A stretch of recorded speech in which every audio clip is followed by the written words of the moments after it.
मुझ पे मरना भी फ्री है।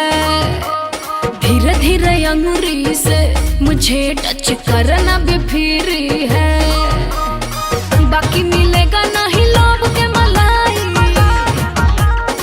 बाकी मिलेगा नहीं लोभ के मलाई। छननी में छान के सुन कहा तोर खबू का धनिया हो रहा बनिया मोटरी में बांध के।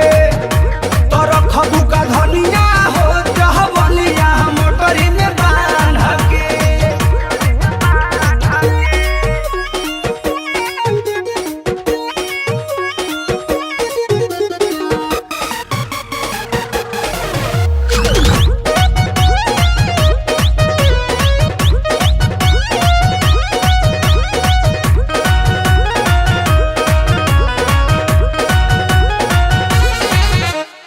भले बदन में अगन होगा रे, होगा वही जो मेरा मन होगा रे।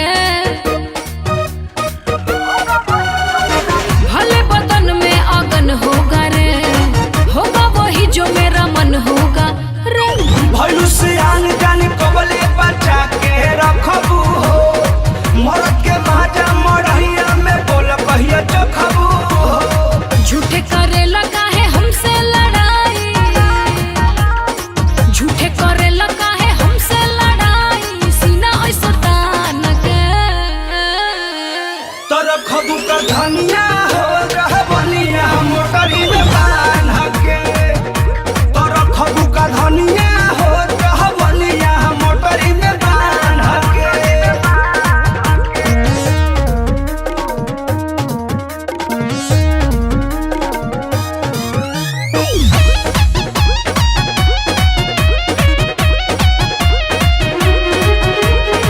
कबो न नैना लड़ाऊंगी मैं, किसी के फेरा में न आऊंगी मैं।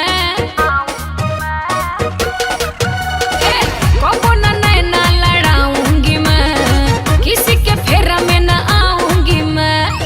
ऐसे जे रहबुए रानी जवानी चकरा जाई।